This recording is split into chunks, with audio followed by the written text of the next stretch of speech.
La hipertensión arterial renovascular se debe a una estenosis progresiva de la arteria renal al menos del 60% de su luz. Al hablar de estenosis nos referimos a un estrechamiento de la luz de la arteria que nutre al riñón. Esto significa que el flujo sanguíneo tendrá una caída de la presión de perfusión y de filtración, conduciendo a una nefropatía isquémica, lo cual será sensado por el mismo riñón, ya que una de sus funciones principales es mantener una presión arterial de acuerdo a las necesidades del organismo.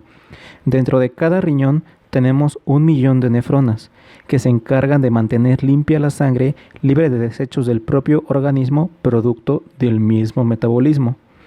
Otra función muy importante es mantener la osmolaridad de la sangre filtrando, reabsorbiendo y secretando cuidadosamente electrolitos durante el paso por los túbulos renales.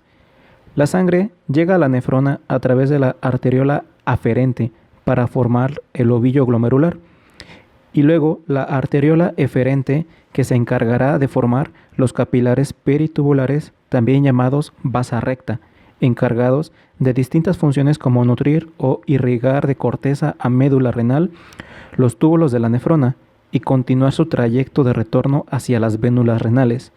Usualmente pensamos que el orden es arteriola, capilares, vénulas, pero en la nefrona es arteriola, capilares, arteriola y finalmente vénula.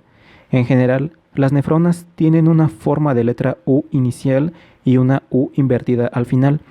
La importancia de esta morfología radica en que al inicio del túbulo contorneado distal encontramos una confluencia entre células endoteliales que contienen células mesangiales extraglomerulares con capacidad contráctil, al aparato yuxtaglomerular encargado de liberar renina ante una baja en la presión arterial y a la mácula densa que sensa concentraciones de sodio justo al inicio del túbulo contorneado distal.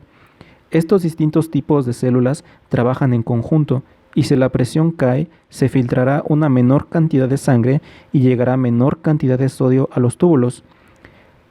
Esto será detectado por la mácula densa y enviará prostaglandinas de acción local a las células yuxtaglomerulares para que produzcan y liberen renina. Esta ayudará a la vasoconstricción de los vasos sanguíneos e incrementará la reabsorción de sodio en las nefronas, aumentando así la presión arterial. Normalmente, cuando la presión arterial sube, el aparato yuxtaglomerular no se activa y no libera renina, ya que existe un balance en la presión. Una causa de estenosis de la arteria renal es la ateroesclerosis de esta arteria, consecuencia de una placa ateromatosa, lo cual es una mezcla entre grasa, calcio y células del sistema inmune. Otra causa puede ser la displasia fibromuscular, donde el tejido conectivo de colágeno forma tejido fibroso y las células endoteliales tienen una formación anormal.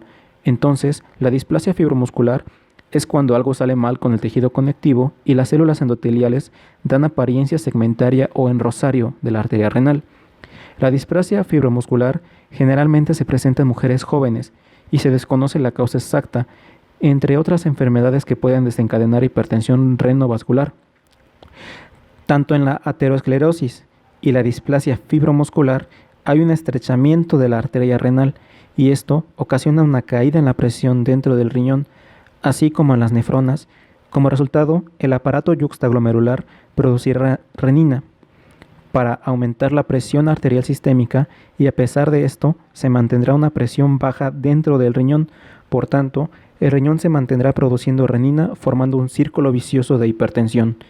Esto traerá un estrés excesivo sobre los vasos sanguíneos de todo el cuerpo, contribuyendo a generar un ataque isquémico transitorio a nivel cerebral o un ataque cardíaco. Si el riñón continúa recibiendo una cantidad muy baja de sangre, comenzará a atrofiarse y a disminuir su tamaño. Las células renales morirán y serán reemplazadas por tejido fibrótico.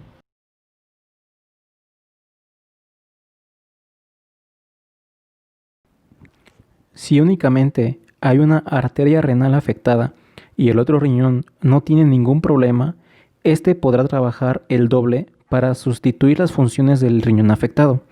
Pero si ambos están afectados, se generará una lesión renal aguda o incluso una falla renal. La renina activará el sistema renina-angiotensina-aldosterona, responsable de la hipertensión mediante la activación del sistema nervioso simpático y la liberación de catecolaminas sobre sus receptores alfa-1 adrenérgicos de los vasos sanguíneos periféricos y beta-1 adrenérgicos a nivel cardíaco, teniendo un efecto inotrópico y cronotrópico positivo, además de liberación de endotelina 1, que es un potente vasoconstrictor y estimulante del crecimiento del músculo liso, aumentando el riesgo de arteriosclerosis. Recordemos que a diferencia de la aterosclerosis, que es por una masa ateromatosa, esta es por un aumento del grosor del músculo liso vascular, contribuyendo así a un aumento de la presión arterial. La angiotensina 2 tendrá un efecto de vasoconstricción sobre la arteriola eferente, para así contribuir con el aumento de la presión hidrostática intraglomerular y haya una mejor llegada de sodio hacia la mácula densa y generar un feedback negativo sobre su mismo eje. Pero en esta situación patológica no sucederá porque el efecto de compresión mecánica sobre la arteria renal afectada no se solucionará con este mecanismo, causando el círculo vicioso mencionado. En cuanto a la aldosterona, será la responsable de activar los canales epiteliales de sodio, ENaC, ubicados en el túbulo colector y así contribuir a la reabsorción de sodio y secreción de potasio sobre los canales ROMCA, para aumentar la volemia, teniendo como resultado un aumento en la presión arterial sistémica. La fisiopatología anterior nos llevará al llamado hiperaldosteronismo secundario hiperreninémico. Los síntomas son resultado de la hipertensión que se presenta cuando la situación es grave, como cefalea y visión borrosa. El diagnóstico está basado en encontrar la causa de fondo y descartar otras que puedan generar hipertensión arterial propiamente dicha. En la exploración física, durante la auscultación, podremos encontrar un soplo abdominal causado por el flujo turbulento de la hipertensión sobre la arteria renal estenosada. En el fondo de ojo puede haber papiledema, edema pulmonar por aumento de la presión venocapilar debido a una volemia excesiva, entre otros datos de hipertensión severa. Los estudios de laboratorio básicos incluyen creatinina sérica y examen general de orina.